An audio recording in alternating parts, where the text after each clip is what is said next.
Joining us on Newsmakers on this Sunday is South Dakota Senator John Thune, the chair of the Republican Policy Committee. Good morning. Thanks very much for being with us. Good morning, Steve. Nice to be with you. Joining us with the questioning is Major Garrett, National Journal correspondent for Congress, and Jeff Zeleny of the New York Times, national political correspondent. Senator, let me begin by asking you about the budget deficit, because you and other Republicans say you want to continue the Bush tax cuts. 2/3 of the budget is entitlement and defense spending. So where do the cuts come from? How do you reduce a $13 trillion deficit? Well, it starts with, clearly, I mean, the big money in the budget is in entitlement programs. And that issue is going to have, debate is going to have to be joined if we're going to get serious about getting the budget under control in the long term. I think in the near term, on the discretionary side, you could go back to 2008 levels. We've seen discretionary spending increase by 21% in the last 2 years, and many of us, I've got a bill, and many of my colleagues do as well, that actually would take discretionary spending back to that 2008 level, index it for inflation, and that saves you $500 billion. Now you can say that's not a lot of money in the overall scheme of things, but it's a great starting point. And then you do have to get into all other areas of the budget, and clearly Social Security, Medicare, Medicaid have got to be reformed. I think that Republicans realize that. I hope Democrats do as well. And I think it's going to take bipartisan leadership in order to accomplish that.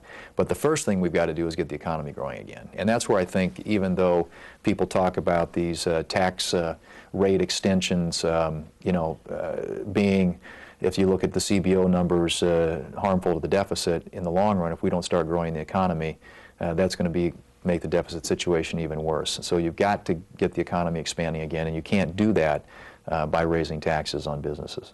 Major Garrett of the National Journal. Senator, you said the debate needs to be joined on entitlements, but how does it start? Do you wait for the Deficit and Debt Reduction Commission? There are many people, myself included, who are doubtful they're going to come to a consensus and put something specific before Congress. You said before, well, I'll wait for others to put the specifics on the table, then we can have a debate. The country first has to agree that this is a big problem.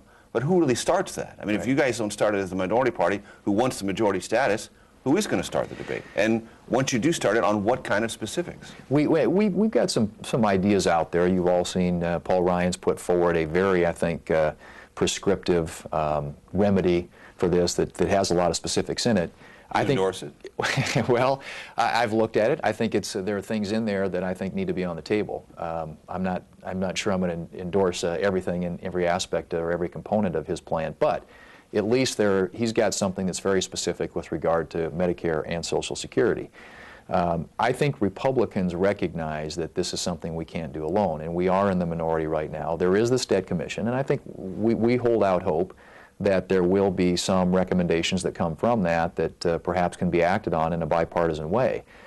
My fear is the debt commission is going to come back, and you're going to have, because deficits are viewed two different ways. I mean, liberals look at it and say, okay, we don't have enough revenue, we need to raise taxes. Conservatives look at it and say, we're spending too much, we need to cut spending. And that's kind of the standoff that we've been at.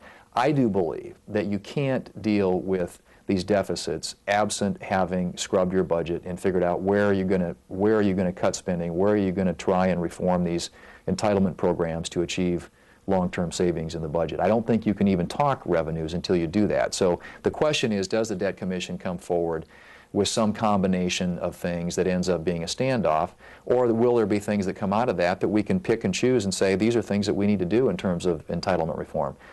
Republicans are ready to be partners in that debate. If we get the majority back, obviously we're going to have to lead it. Before I give it to Jeff real quick, you mentioned we have to grow the economy and create jobs. $700 billion is the aggregate cost, according to Congressional Budget Office, of extending the Bush tax cuts for the wealthiest American earners. Right. CBO's also said if you're going to look at the stimulative effect of things you could do with $700 billion, the tax cut is the least or one of the fewest, or one of the acts that are least stimulative to the economy. There are other things you could do, and many economists believe you could do things more stimulative with that money than just extend the tax cut. Why do you think that's the best way to increase economic growth? Most economists, I mean, there are different views among different economists, and some of them come from different ideological perspectives and points of view, believe, I think, that you cannot, in an economic downturn like we're in right now, raise taxes on your job creators, which are your small businesses. And you've seen people like Mark Zandi, others come forward and say that would be a mistake right now to allow these tax cuts to expire and essentially to raise taxes on small businesses. I think that right now the major issue is the economy and getting expanding and growing again. Second behind that, of course, is cutting spending. And the best way to get the economy expanding and growing is to keep taxes low. I think the absolute worst thing that you can do, Major, right now, in my view, is particularly where small businesses are concerned, and according to the CBO, half of all small business income is taxed at those two top marginal income tax rates, is to raise those and make it more difficult for small businesses who are already struggling to invest and create jobs. So I guess we can argue about $700 billion relative to the $3 or $4 trillion that extending tax relief is in the overall scheme of things if you do it for everybody. But I think the worst thing that you could do in terms of that $700 billion is put that tax on small businesses who we're going to rely on to create jobs. Some are going to argue that you could spend money and stimulate the economy other ways. We've done that. I mean, we spent $1 trillion. We don't have a lot to show for it. Arguably, maybe it wasn't spent in the right ways. I would make that argument, but I think we've tried the spending side of it. We need to make sure we're not raising taxes on small businesses. Jeff Zeleny of the New York Times. As Republicans begin to enter the final month of campaigning, the party has outlined a pledge to America that has a set of principles, not as many specifics as some people who were hoping inside your own party. What are a few more specific principles on spending, and why should voters believe that suddenly now Republicans will rein in the spending without really all that many specifics in this pledge to America? What else do you need to persuade voters of? I think that the pledge was focused on three things. It was job creation in the economy, it was spending and debt, and then government reform, and there were some other things in there as well. There are those who've criticized it as being not specific enough, some have criticized it being too specific, but I think it's struck the right balance for what we need to be talking about in terms of the principles that we would use for governance if the people of this country choose to put us back in control of either the House or the Senate, or hopefully both. But I think that in terms of specifics, I offered an amendment last night in the continuing resolution to just reduce by 5% the amount of spending in the continuing resolution. And as I mentioned earlier, you've got discretionary spending having increased in the last 2 years by 21%. It would seem that a 5% haircut would not be all that much. Now, I did get 8 Democrats to vote for it, but it only got 48 votes in the Senate, which suggests that there isn't even an appetite at this point for doing something that would be fairly minor, a 5% across the board cut.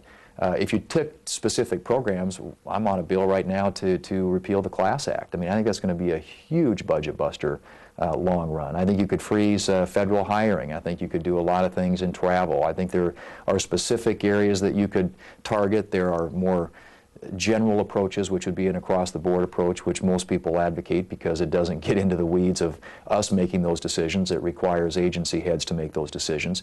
But we've got to do something on the discretionary side, for sure. We can't continue to grow at 4, 5, 6 times the rate of inflation, which is what's happened the last 2 years in the discretionary side of the budget. And then, of course, as I said, the real money is in entitlements. And the blueprint or the pledge to America in the House did not have specifics with regard to how they're going to reform entitlements. But that would create a great target for Democrats to shoot at. And I think right now we realize that this election really is about their governance. It's about their stewardship of the economy and our federal tax dollars.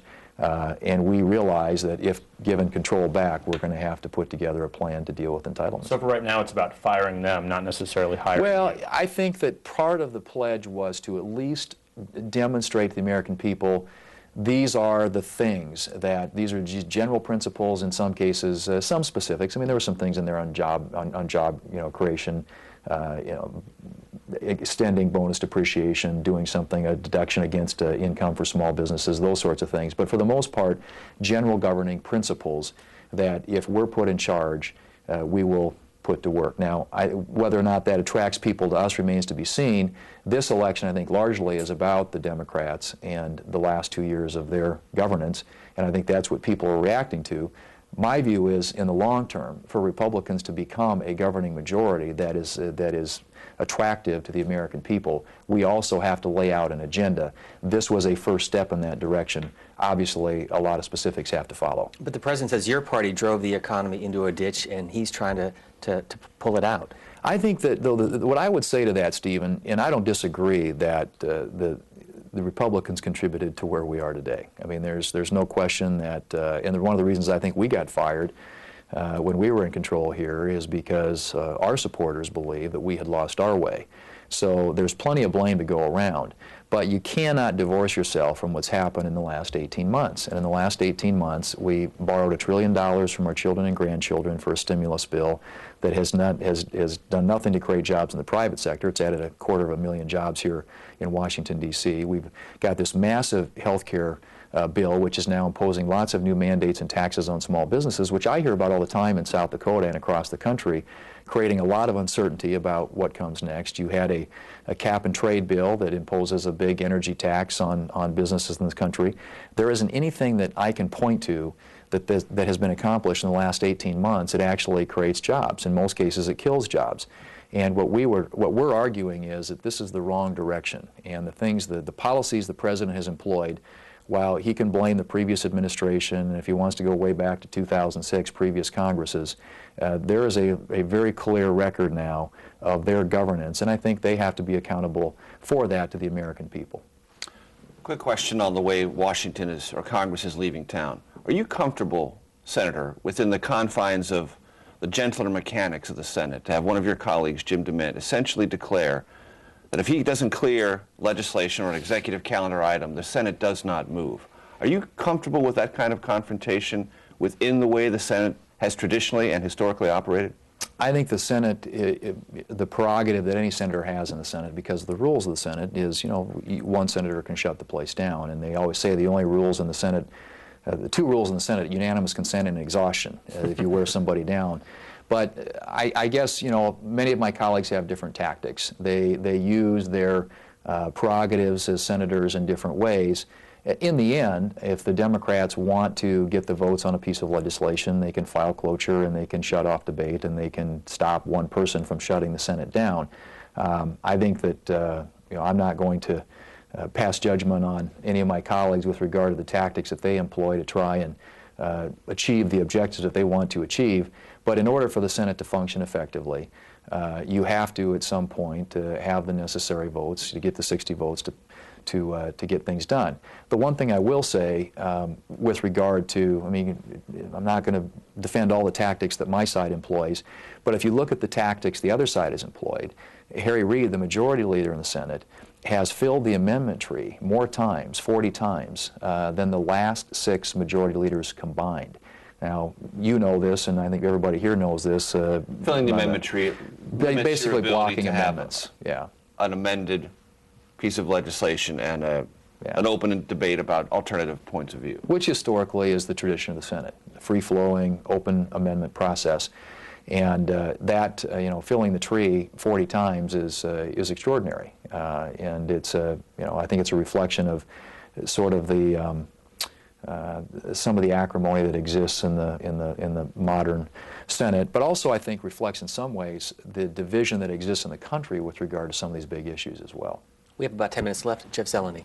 If Republicans would happen to win a majority in the Senate this year, do you believe that there should be an open and free election for majority leader, if you will, or do you support Senator Mitch McConnell from Kentucky, and do you believe that he should have the role to lead the party? I support Senator McConnell, and I think he will.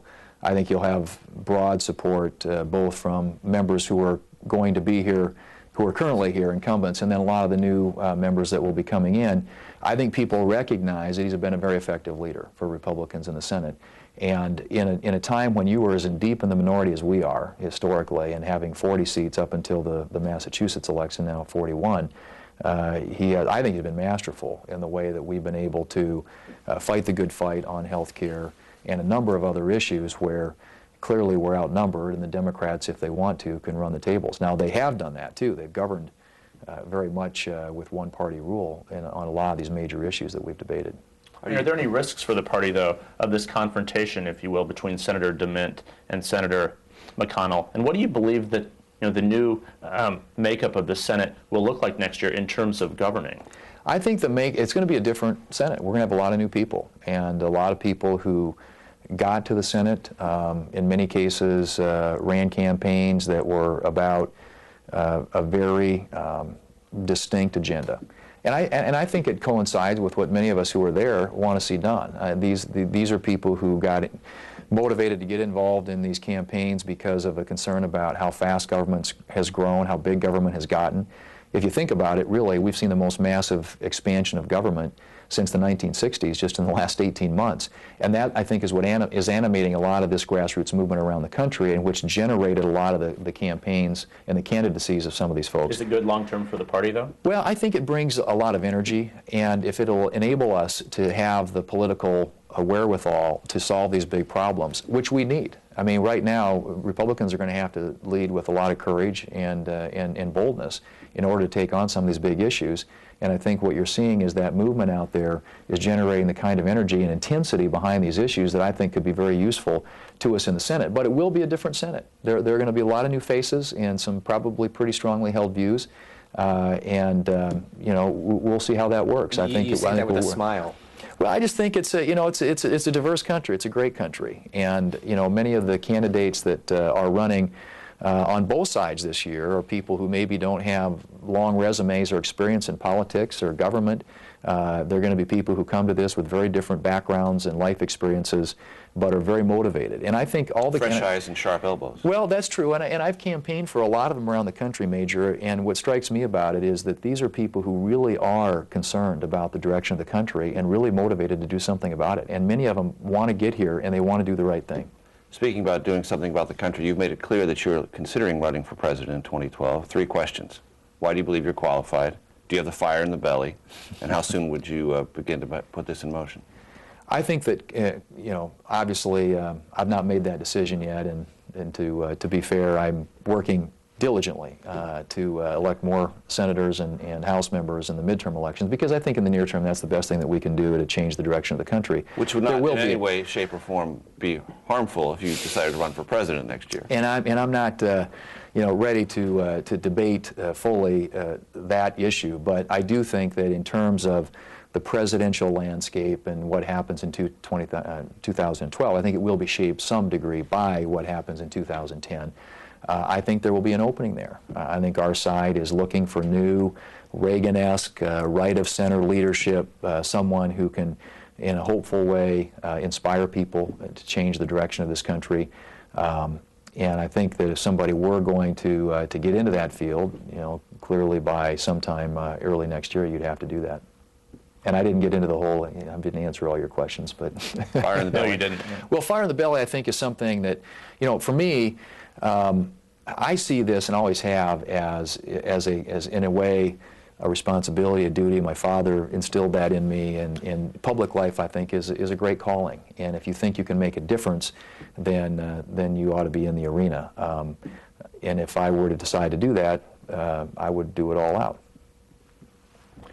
If the ultimate goal of the Republican Party after November 2nd is to concentrate on President Obama and make him a one-term president, if you will, what type of candidate is the best person to do that? Is it a former governor like Mitt Romney, who has a health care plan that other Republicans will pick apart? Is it a senator like yourself who has voted for a controversial aspect of bailing out some part of the government? Is it Sarah Palin, who's a bit of a lightning rod? Who's the best type of candidate to put forward on this, and why is it you if you make that decision? I think that and nobody knows the answer to really who's the best candidate. I think there are strengths and weaknesses for a lot of people in the field. It's all going to come down to some things that you don't control, but getting a candidate out there, I think, who has a right-of-center philosophy that can articulate that in a clear way, that can talk about what's wrong with the direction the country is headed today, and basically have a vision for where we ought to be going that presents contrast with where we're headed today, is a candidate that can win. I mean, I think that President Obama is a very good politician, but the agenda that he has for the country is just wrong. And I think that we have lots of people who might be able to catch fire out there, and all bring different strengths, and we're all going to have votes out there that we have to defend. Strikes me, at least, that we have a number of very strong candidates, and I'm not sure at this point what the field will look like, because a lot of those people haven't announced their intentions. Speaking of votes to defend TARP, do you think that that vote was the right vote at the time and We have news this week that AIG, one of the biggest recipients, may be able to pay everything back in 2 or 3 years. The taxpayer may actually get slightly more than was extended. In the main, do you defend that vote, and do you believe over time it will be seen, not just by you but by others, as better than it currently looks? I hope the money gets paid back. I hope the taxpayers get a return on it. You know, we've seen some of that money come back in. I think the current score today is $66 billion is what we expect it to cost taxpayers, and hopefully over time that maybe that number goes down as some of that gets paid back. I have probably been one of the fiercest critics and probably biggest advocates of ending TARP since it was enacted because of how it was used. And most of us who voted for it believed at the time that it was going to be used to take the toxic assets off the balance sheets of banks to get liquidity back into the marketplace and avoid a freeze in the credit markets. But when they started getting into taking equity positions in a lot of these companies and owning car companies and owning insurance companies, that's just not a good precedent in a free market economy. So it was wrong philosophically. I hope we get our money back. That would be great if we did, but you know, it's how it was used in my case, in my view, misused is what I've taken issue with. Misused by Bush and Obama administrations. Both administrations, the folks who engineered it under President Bush made certain pronouncements about how it was going to be used. It wasn't used that way. The Obama administration expanded it and turned it into sort of more of what I would characterize as a political slush fund in terms of the many uses of it. And so it's morphed into something that's very different than what it was when many of us supported it in the first place. But that original vote, do you regret it? Well, I wish if you can always ask yourself if I had known then what I know now, would have I voted differently? And obviously, as I said before, I have grave misgivings about how it was used. But I think when somebody comes to you and says the economy is in a meltdown, credit markets are frozen up, these are all the experts, both sides of the aisle, Democrats and Republicans. That was a very compelling argument at the time, and there was a lot of fear that if we didn't take steps, it could have been disastrous for the country. And so, in light of an imminent financial meltdown, it was, I felt at the time, the right vote to make. Now, we have just a couple minutes left. It might be a Let me go back to view. the presidential bid, because if you were to have a checklist of questions that you would ask yourself, personal questions, political questions, before you decide to run, what would they be? I think first and foremost, anytime you get into a race like that, is the question that Major asked earlier, and that is, do you have the fire in your belly? Do you really want to do this? Because campaigns, especially in the modern political era, I mean, they are just the rigors of it. It's very, very hard. And then, obviously, if you are successful, the job's going to be very hard.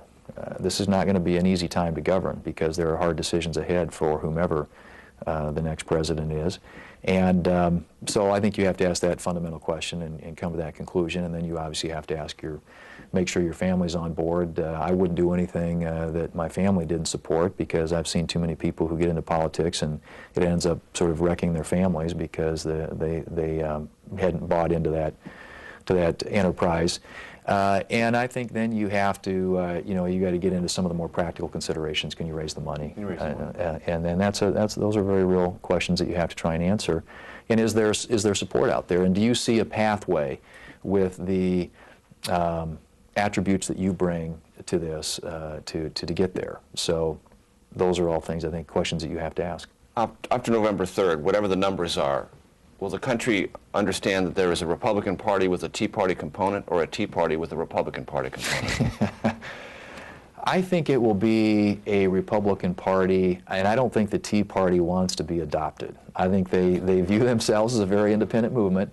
But like I said earlier, I think the energy that they bring is very useful, because the issues that they're talking about sync up and align nicely with the things that most Republicans are concerned about, and what Republicans, if elected to the majorities in the House and the Senate, want to do in terms of an agenda. Now, I will say this: if we do not govern according to our principles, and if we don't follow through on the things that we say we're going to do, I think the Tea Party, I think there will be a third party in this country, because I think that what people are saying is, okay, Republicans didn't get this right. Boy, we really dislike what the Democrats are doing, because this is massive growth in government. We're going to give you guys another chance. But if we don't govern accordingly, I think you're going to see a third party in this country. In 2012? Conceivably. I mean, I think it's going to depend on if, but that's going to depend a lot on the midterms. I mean, that assumes that Republicans get control of the House and or the Senate, and Are you if they assuming don't, well, I think it's a close call at this point. I mean, I tell people I'm Scandinavian by nature, and so I tend to be more of a pessimist, and I'm not a life is supposed to be hard, and you know, things shouldn't come easily and all that. But I do think that you can get expectations really high, and I hope that those expectations can be met. But I think realistically, you have to assume the Democrats they're going to fight hard. They're going to be back in their districts, and they're going to be running campaigns and trying to get their voters out. And if they do that, you know, a lot of these races are going to be close. So I hope we can. I think it's a longer shot for sure in the Senate. And if Republicans do win a majority or expand their presence, is it possible for the party to overread that mandate? And should it be automatically assume that President Obama is more vulnerable to winning a re-election, or is that going to be a tough race no matter what? I think it's going to be a tough race under any circumstances. I think if Republicans were to get majorities back, let's say in the House, maybe not as likely in the Senate, the expectations are going to be high for Republicans when it comes to governing. And I think that you know, what people are going to have to understand is as long as you've got a president in the White House who can veto anything that you try and get through Congress, and you've got a Senate that can stop anything that the Republican House might pass, that you're going to have a lot of tension probably in governance for the next couple of years. How that bears on the 2012 election, I'm not sure. Conventional wisdom would suggest, I suppose, that the president could leverage against Republicans in Congress and paint them as the problem and try and enhance his re-election prospects. But I would hope that the president would be willing to come and work with Republicans in a constructive way and try and solve what are some of these major problems. And that is a model that he could choose to employ. That would probably enhance his re-election prospects. Senator John Thune, Republican of South Dakota, thank you very much for being with us. Nice to be with you. Thanks.